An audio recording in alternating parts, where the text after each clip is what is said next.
네, 페르시아 제국의 수산궁에서 아닥사스다 왕 아래에서 술 맡은 관원장이라는 고위 관직을 맡고 있었던 느헤미야가 고향 예루살렘에서부터 온 사람들을 만났습니다. 그 사람들 이야기를 들어보니까 성전은 완공되었지만 성전을 둘러싸고 있는 성벽을 아직도 세우지 못했다. 무너져 내려 있었다. 그리고 예루살렘 도시가 아직도 폐허 가운데 있다라는 그 슬픈 소식을 듣게 되었습니다. 근데 뭐 성벽이 뭐가 중요하냐 싶겠지만 우리 현대인의 생각으로는 그렇지만 그 당시에는 성벽이라는 것이 매우 중요했습니다. 아무리 중요한 성전을 세웠을지라도 외적이 침입해 와서 다 부숴버리면 끝이지 않습니까? 그렇기 때문에 성벽을 재건하고 예루살렘 도시를 다시 재건하는 그것이 굉장히 중요한 일이었었다라고 하는 것이죠. 그래서 느헤미야는 성벽이 아직도 무너져 있구나, 예루살렘이 아직도 폐허이구나 라는 그 소식을 듣고 너무나도 마음이 아팠어요. 그래서 큰 슬픔 가운데 금식하면서 기도하기 시작했다라고 기록하고 있습니다. 페르시아의 아닥사스다 왕은 느헤미야에게 물어봅니다. 왜 이렇게 얼굴이 어둡냐? 어디 아프냐? 그러니까 아프지 않습니다. 그러니까 왜 그렇게 어두운 거냐? 라고 물어보니까 저희 고향 소식을 듣고 나서 제 얼굴에 이렇게 수심이 가득할 수밖에 없습니다. 왕이시여. 이렇게 대답을 합니다. 그러니까 왕이 무엇을 해주길 원하느냐라고 물어보니까 제가 예루살렘에 가서 성벽을 재건할 수 있도록 허락해 주십시오. 라고 이야기합니다. 그 대답을 하기 위해서 순간적으로 하나님께 기도했다고 했었죠. 그래서 놀랍게도 왕이 허락을 해줍니다. 너 지금 하던 일은 어떻게 하고 네가 그 일을 하러 가니? 라고 말하지 않고 왕이 그 일을 허락해 줍니다. 그래서 느헤미야는 개인적으로 자신이 가지고 있었던 모든 특권과 영광과 부귀 영화를 다 버리고 황폐한 돌무더기만 남아있는 그 예루살렘 땅으로 그 먼 곳을 향했었던 것이죠. 여러분, 그런데 느헤미야가 뭐 최초로 페르시아에서 예루살렘으로 돌아간 사람이라고 했나요? 아니죠. 1차, 2차, 3차에 걸쳐서 귀환을 하게 됐는데 첫 번째 1차 귀환은 스룹바벨이라는 사람이 이끌어서 돌아갔었죠.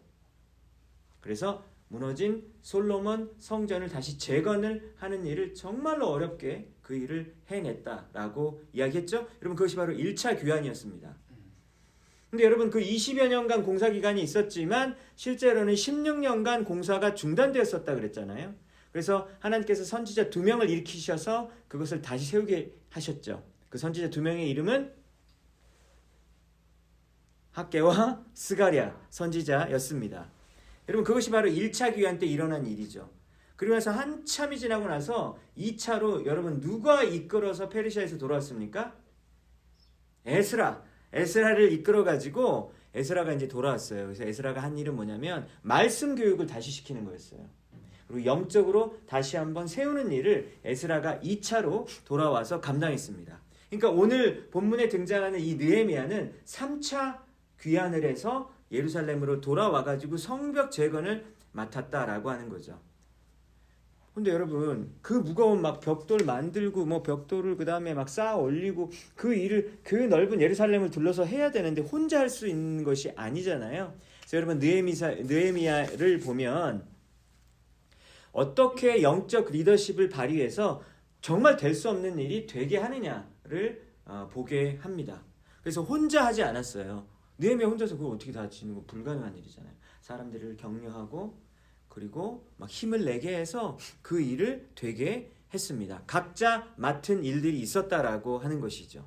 그러니까 하나님께서 성벽 재건을 하기 위해서 느헤미야의 마음도 변화시키고 아닥사스다 왕의 마음도 변화시키고 예루살렘 그 도시에 살고 있었던 사람들의 마음도 변화시켰다라고 하는 것을 알 수 있어요. 하나님이 기뻐하시는 이 일을 하기 위해서 이렇게 열심히 여러분 노력을 하고 최선을 다하지만 그러면 마귀는 가만히 있나요? 아니죠. 마귀도 득세합니다. 마귀도 가만히 구경만 하고 있는 것이 아니다라고 하는 것이죠. 그래서 지난주에 수요일에는 산발락과 도비아의 방해를 우리가 살펴보았죠. 산발락과 도비아라는 사람이 아주 집요하게 방해를 했습니다. 그래서 그 방해에는 어떤 내용이 들어가 있죠? 조롱과 비웃음이 있었죠. 니까짓게 이런 일을 할 수 있겠어? 니네 성벽 쌓아봤자 여우가 한 마리 올라오면 다 무너질걸? 막 이러면서 막 조롱하고 비웃음을 했다라고 하는 것이죠. 근데 여러분 예수님도 사역하실 때 사람들에게 비웃음 당했잖아요. 갈릴리에서 뭔 그런 총구석에서 나사렛 총구석에서 뭔 선한 것이 나올 수 있냐라고 무시당했습니다. 그리고 여러 가지 행정적이고 정치적인 힘까지 동원하고 막 편지 써가지고 막 권력을 동원해서 방해를 했었다라고 하는 거죠. 그리고 실제로 진짜 죽이려고 했어요. 무력을 사용해서 성벽 재건하는 자들을 죽이려고 했습니다. 그래서 성벽을 재건하는 자들은 한 손에는 건축 도구를 들고 그리고 한 손에는 무기 들고 진짜 막 칼창 들고 갑자기 공격해 오면 건축기구 버리고 싸울 준비까지 하면서 이렇게 완성을 했는데 오늘 본문 6장 15절을 보니까 며칠 만에 완성을 했다고 나와 있죠? 예, 제가 읽은 부분이라서 모르시겠죠? 52일 만에 성벽을 여러분 드디어 완공을 했었던 겁니다. 느헤미야가 이렇게 페르시아의 궁궐 생활을 포기하고 폐허가 된 고향으로 온 목적이 드디어 6장 15절에서 가장 큰 목적이잖아요. 가장 큰 목표가 완수되었음을 우리는 6장 15절에서 보게 됩니다. 그러니까 여러분 바벨론 제국, 페르시아 제국 전에 그 바벨론 제국의 느부갓네살 왕이 BC 586년에 성벽 무너뜨렸잖아요. 그렇죠? 그리고 나서 지금 한 140여 년 만에 성벽이 다시 세워진 거예요. 근데 여러분 성전 세우는 일도 그렇게 어려웠잖아요. 20년 만, 실제 공사 기간은 4년인데 너무 어려웠잖아요. 근데 거기서 뭘 또 더 바래요. 더군다나 성벽 공사는 더 큰 공사인데 이걸 어떻게 바랄 수 있겠냐. 불가능한 일이잖아요. 불가능한 일. 그래서 여러분 솔로몬 성전 지을 때 정말로 공을 들여서 지었고 예루살렘 성벽 처음에 쌓을 때도 정말 공을 들여서 지었겠죠. 솔로몬 때 굉장히 힘이 셌잖아요. 세우기는 어려워도 무너지는 것은 한순간이다. 여러분 그렇지 않습니까? 솔로몬 성전 지었던 그 과정들을 여러분 기억하실 거예요. 레바논 정말 나무가 좋은 지역이잖아요. 좋은 목재를 가지고 있어요. 최고급 목재를 가지고 있어요. 그래서 두로 왕에게 건축 자재를 막 이렇게 실어 갖고 와가지고 다윗 때부터 솔로몬 때까지 이렇게 해가지고 데리고 왔고 건축가도 최고의 기술을 가진 사람을 이렇게 데리고 와서 성전을 짓게 했었습니다. 금과 은과 같은 보석들은 오빌이라는 곳에서 수입을 해가지고 지었기 때문에 솔로몬 성전의 사실 대부분은 여러분 다 금빛이었잖아요. 금빛. 웬만한 건 다 금이었어요. 금으로 코팅을 했단 말이죠. 아주 비싼 재료들로 최고급으로 하나님께 드리고 싶어서 그렇게 만들었었습니다. 그런데 여러분 부수는 거는 순식간이잖아요. 그냥 사람들 데리고 와가지고 군인들 데리고 와서 그냥 다 때려 부시면은 그냥 다 부서지는 거예요. 그게 얼마나 오랜 시간에 걸쳐서 지어졌든지 상관없이 그냥 다 부셔버리면 끝납니다. 불 한 번 지르면은 여러분 다 타버리고 없어지는 것이죠. 노력, 기도, 그 정성의 결정체가 파괴되는 것은 여러분 한순간이다라고 하는 것을 우리는 알 수 있습니다. 근데 여러분 이것이 바로 구약시대의 성전이 지어지고 무너지는 과정이었잖아요. 근데 신약시대의 성전은 뭐죠? 고린도전서 3장 16절에 의하면 우리가 하나님의 성전이라고 하셨는데 여러분 우리가 성전이잖아요. 우리도 하나님의 사람으로 빚어지기 위해서 쉬워요? 여러분 그게 쉬운가요? 너무 어렵잖아요. 내가 지금 예수님 믿은 지 벌써 20여 년, 30여 년, 40년이 됐건만 왜 나는 아직도 하나님의 사람다운 모습을 가지지 못할까? 이렇게 막 자신을 보면서 좀 안타까울 때도 있지 않습니까? 그러니까 성령 하나님의 관점으로 내 자신을 바라볼 때 이 부분은 내가 좀 더 이길 법도 한데 이제는 이 영적 전쟁에서 이길 법도 한데 내가 왜 이기지 못할까라고 여러분 안타까울 때가 있잖아요. 걱정이 될 때가 있지 않습니까? 그래서 오랜 세월 동안 하나님과 동행하며 경건의 훈련을 해왔습니다. 그럼에도 불구하고 하나님의 사람으로 성전으로 온전히 지어지는 게 너무 어려워요. 그런데 여러분 우리가 한번 막 조금 큰 죄악을 저지를 수 있잖아요. 또 한 번 우리가 타협하고 그렇게 하면서 무너질 수 있잖아요. 영적으로. 우리가 또 실수할 수도 있어요. 실수할 수도 있고 또 사고를 맞기도 합니다. 그러면서 와르르 무너져 내리기도 합니다. 제가 아는 한 분은 신학교를 다니시고 교회에서 전도사 생활을 이렇게 하시면서 또 저와 또 대학부 때 영적인 그런 신앙생활을 같이 했었거든요. 진짜 열심히 기도하고 최선을 다해서 열심히 했습니다. 근데 마귀의 유혹에 넘어가서 불륜을 저질렀어요. 결혼을 한 다음에 불륜을 저질렀습니다. 그래서 그 죄로 인해서 그 딱 죄 짓는 순간부터 이제 사역 당연히 다 그만두죠.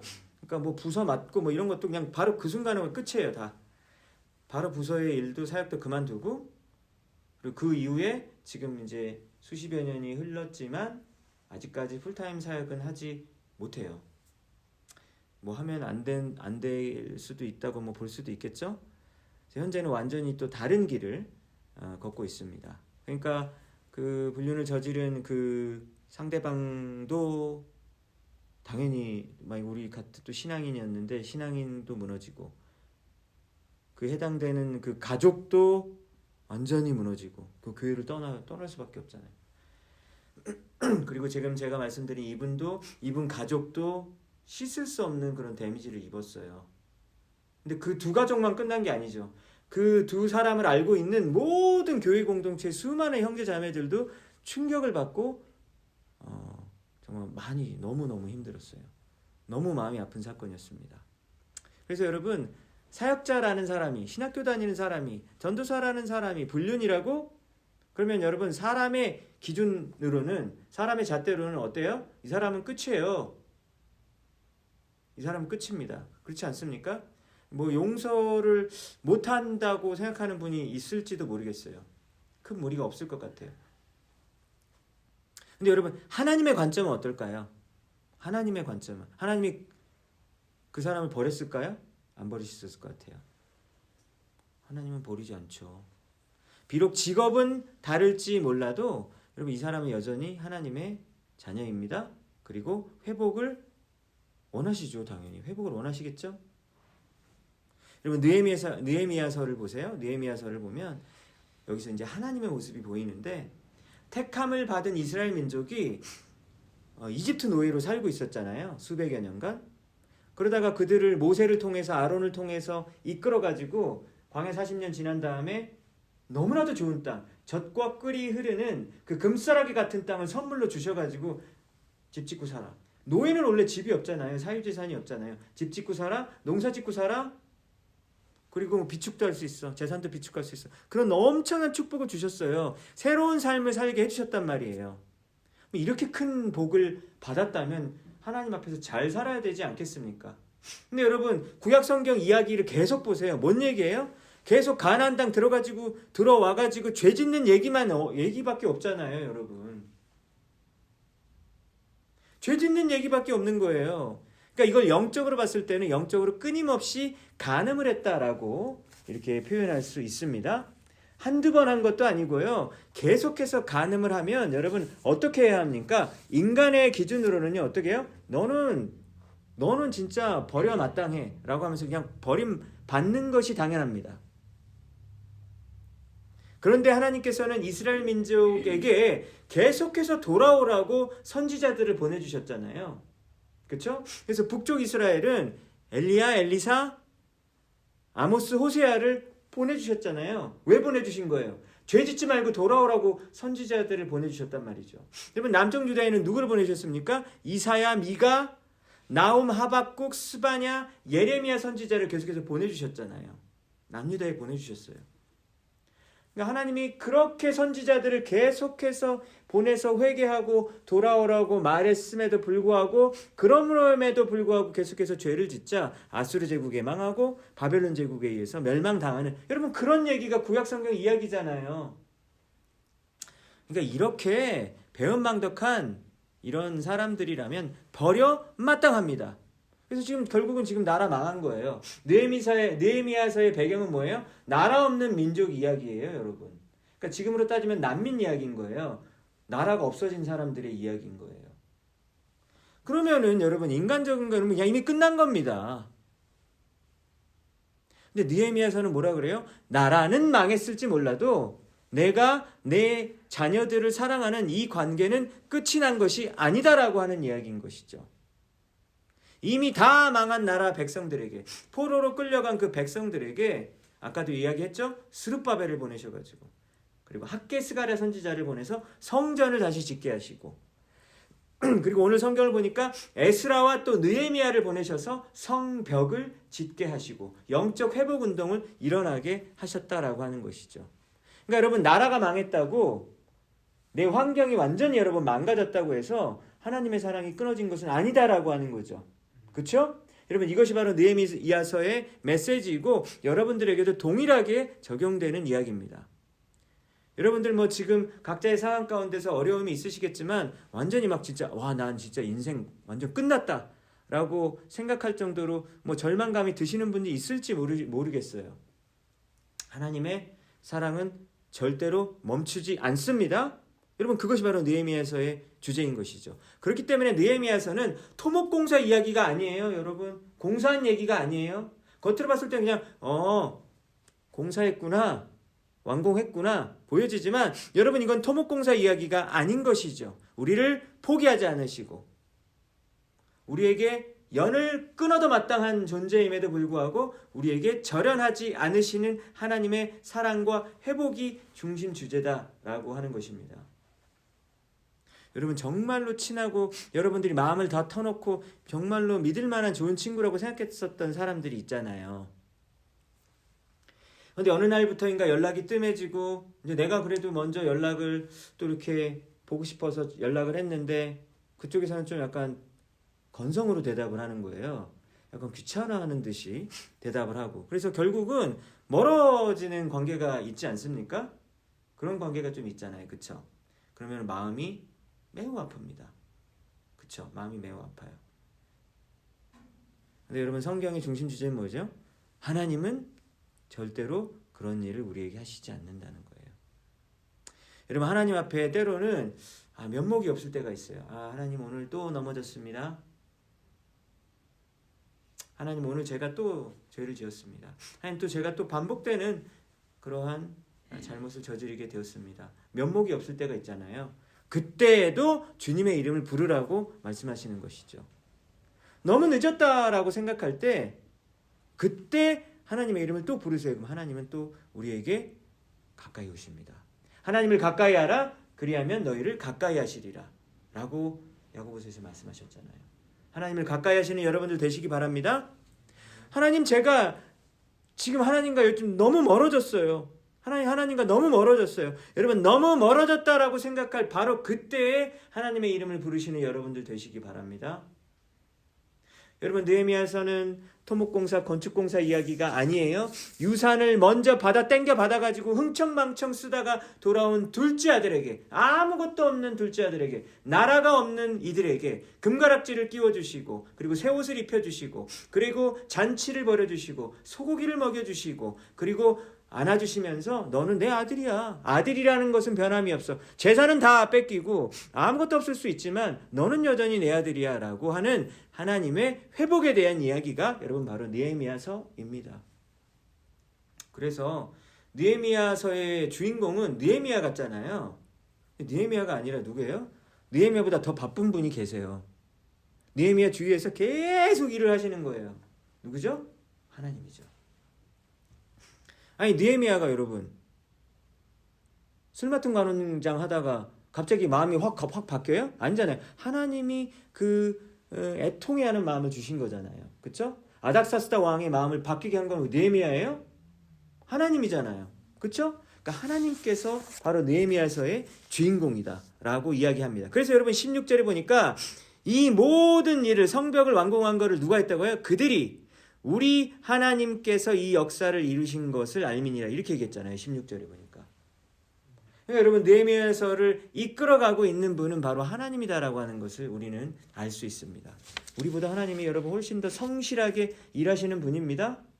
우리는 때로는 게으르고 우리는 때로는 영적으로 무지하고 분별력이 없어서 보지 못할 때가 있어요. 그래도 하나님께서 우리를 여전히 지켜주시고 보호하심으로 우리 인생이 그나마 이렇게 또 굴러가고 있는 것입니다.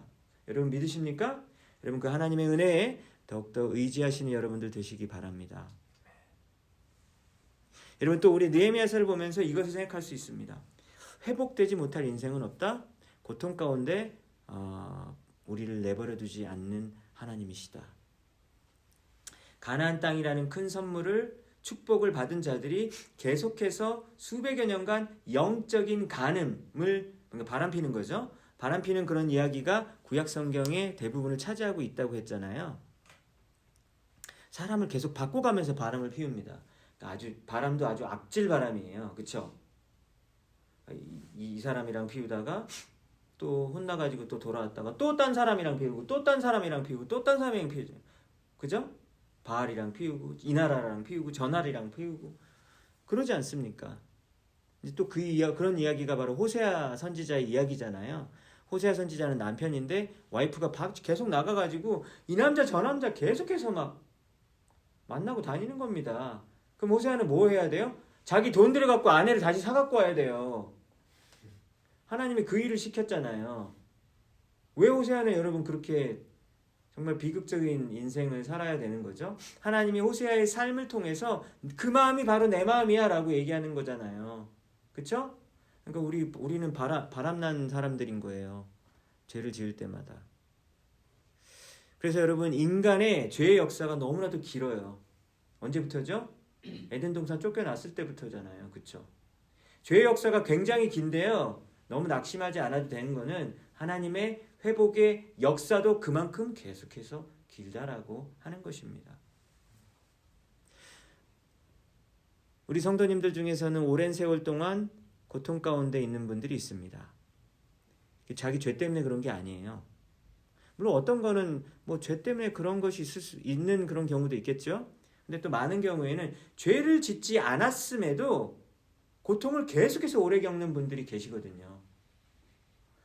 그러니까 그런 사람들에게 어떤 마음이 드냐면 하나님 도대체 제가 뭔 죄를 지었습니까? 이런 생각이 계속 들 수 있어요. 해결하기 위해서 많은 일들을 시도해 봤지만 상황은 늘 똑같아. 그러니까 절망감에 휩싸일 수 있죠. 근데 하나님은 이렇게 말씀하십니다. 내가 너를 위해 사람을 보내줄게. 그리고 내가 너를 보호한다. 그리고 성벽을 다시 세웠던 것처럼 내가 너를 새롭게 할 것이다. 새롭게 할 것이다. 내가 너를 다시 재건할 것이다. 라고 주님이 말씀하시는 거예요. 성전 완공, 여러분 이것만 해도 기적 같은 일이었습니다. 그렇지만 그것보다 스케일이 큰 성벽 재건, 인간이니까 당연히 우리는 꿈도 못 꿔요. 에휴, 그런 일이 어떻게 나한테 일어나. 제가 그것까지 바라면 저는 나쁜 사람이에요. 라고 할 만큼 꿈과 같은 이야기였어요. 근데 갑자기 페르시아 제국에서 고위관직을 하던 사람이 월급도 몇 년 동안 안 받으면서 그 일을 해낼지 알았어요? 느헤미야가 월급을 안 받았거든요. 여러분 그 일을 처절하게 그렇게 낮아진 상태에서 그 일을 해낼 줄을 알았냐라고 하는 거예요. 하나님께서는 여러분 이스라엘 민족을 위해서 놀라운 일을 일으키셨죠? 우리의 삶 가운데도 놀라운 기적들을 일으키실 줄로 믿습니다. 그런데 여러분 이걸 기억하셔야 돼요. 지금 오늘 성벽 완공됐다고 6장 15절에서 16절에서 말하는데요. 성벽이 완성되고 난 다음에 그 문제가 그러면 없습니까? 아니요. 또 있어요. 그래서 느헤미야 이제 그 13장까지 쭉 보시면 6장 이후에도 성벽이 완성된 다음에도 이 문제가 있고 저 문제가 있고 이 문제가 있고 막 계속해서 문제가 터지는 것이 또 나오게 됩니다. 뭐 막 이방 여인들이랑 막 결혼한 이야기, 안식일에 막 일하다가 걸려가지고 안식일 안 지키는 이야기, 율법을 지키지 않는 이야기 막 이런 게 나와요. 그래서 그거를 끝까지 또 해결하기 위해서 느헤미야가 또 막 페르시아 갔다가 또 다시 돌아오고 막 이런 이야기가 등장하게 됩니다. 그래서 이 성벽을 완성시키신 하나님이라면 이분은 진짜 전능하신 하나님 맞아 라고 생각할 수 있잖아요. 여러분의 하나님은 전능하신 하나님 맞습니다. 그런데 전능한 하나님은 맞는데요. 우리 삶 가운데는 해결되지 않는 문제가 늘 있는 거예요. 그런데도 전능하신 하나님 맞나요? 아니 문제가 해결의 문제가 안 되고 나는 계속해서 막 고통을 당해요. 그런데도 그게 전능하신 하나님이시냐는 거예요. 이 부분에 대해서 우리가 생각을 하고 이 부분에 대한 답을 얻어야 할 것 같아요. 제가 존경하는 목사님 중에 김병년 목사님이라는 분이 있는데 이분이 쓰신 책에 바람 불어도 좋아라는 아주 훌륭한 책이 있습니다. 이분이 이제 서울에 교회 개척하셨는데요.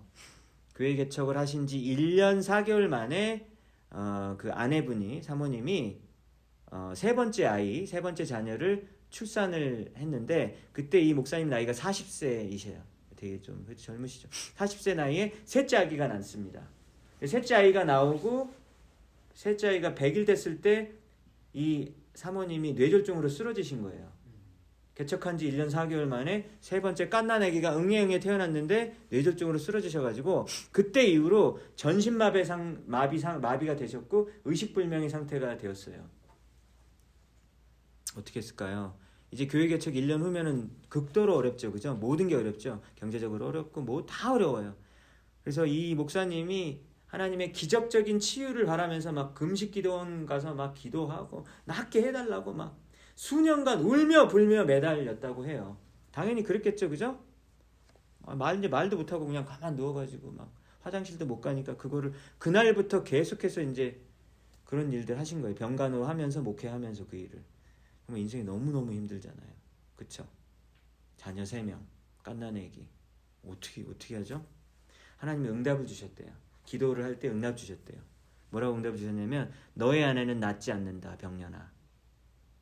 인생의 거친 파도를 타며 나만 바라보라. 여러분 이게 하나님의 응답이었대요. 너의 아내는 낫지 않을 것이다. 여러분 이게 하나님의 응답입니다. 그래서 정말 이 사모님이 안 낳은 거예요. 그래서 40세에 쓰러지셔가지고 지금 올해가 60세시거든요. 20년간 누워 계셨는 거예요. 그래서 지난달에 돌아가셨어요. 지난달에 사모님이. 지난달에 돌아가셨는데 그럼 20년간 목사님이 막 돌보고 또 가족들 막 자녀들도 막 함께 돌봤겠죠. 그리고 장모님이 돌보고 막 교회 성도들이 돌아가면서 막 집일 돌아가면서 막 병간호를 하시고 어떻게 20년이 흘렀는지 모르지만 결국은 20년 동안 그렇게 하고 그냥 돌아가신 거예요. 여러분 이 정도 되면 웬만한 사람이면 그냥 하나님 안 믿을 수도 있을 것 같죠. 그쵸? 근데 이분이 고백하기는 사모님이 돌아가신 이후에 그 경험한 그 하나님의 기적들이 장난이 아닌 거예요. 막 전세방에 살다가 갑자기 주인이 막 몇천만 원 올려주라고 그러고 막 1억 원 올려주라고 그러는데 구할 길이 없잖아요. 근데 막 그 2배로 막 그 재정이 공급되어지는 막 이런 역사들, 그러니까 수도 없는 그런 역사들을 계속해서 수십 번, 수백 번 경험을 하는 일을 또 겪으신 거예요. 그래서 이분이 이렇게 답을 합니다. 하나님의 전능함이란 모든 문제를 해결하는 전능함이 아니라 내 안으로 오시는 하나님의 전능함이다. 문제 해결에 매달리며 하나님을 종처럼 부리는 삶을 벗고 내가 하나님의 종이 되었다. 그리고 그제서야 나는 하나님의 전능을 볼 수 있었다. 이렇게 이야기하시는 거예요. 그러니까 여러분 우리는 문제가 해결이 돼야 되잖아요. 하나님 이거 해주세요. 이거 해주세요. 이제 기도할 때도 뭐 계속해서 문제 해결에 대한 뭐 좋은 기도 제목이지만 문제 해결을 해달라고 계속해서 기도한단 말이죠. 근데 하나님 문제 해결해줘요 라고 하면서 하나님이 왕이 아니라 사실은 내가 왕이고 하나님 이거 빨리 해결해요 라고 하면서 하나님을 종처럼 부릴 수도 있다라고 하는 거예요. 여러분 근데 하나님을 종으로 본 사람은 하나님의 전능함을 볼 수 없다고 하시는 얘기죠. 아니 하나님이 나한테 종밖에 안 되는데 어떻게 전능하시겠어요? 하나님의 전능하심은 내가 하나님의 종이 되었을 때, 내가 하나님의 종이 되었을 때, 진정으로 하나님이 왕으로 세워지셨을 때 그때만 하나님의 전능함이 보인다라고 하는 의미인 것 같습니다. 여러분 다시 이야기합니다. 성벽이 완성되었다고 해도요 모든 문제가 해결이 안 되고 또 사람들이 문제 일으키고 막 장난이 아니에요. 그래서 느헤미야 6장 이후에 여러 가지 문제들이 등장을 하고 그리고 그러함에도 불구하고 하나님의 능력을 받아서 계속해서 하나하나씩 그렇게 대처하는 느헤미야의 모습과 여러 성도들의 모습들이 그려져 있습니다. 여러분 성벽을 무너지고 나서 140여 년 만에 오늘 완공하신 그 하나님께서 여러분들의 인생도 붙들고 계심을 믿으시기 바랍니다. 느헤미야서를 보면은요, 예수님이 하늘 영광을 버리고 이 땅에 오셔서 인간으로 사시다가 십자가에 지심으로 죄 사함을 이루신 그 예수님의 삶이 생각이 납니다. 느헤미야도 술 맡은 관원장 자리를 버리고 눈물을 흘리며 예루살렘을 마음에 품고 금식 기도하면서 위의 자리에 있다가 정말 밑에 자리로 내려왔어요. 근데 여러분, 아래로 올 때 하나님의 일이 시작되더라고요.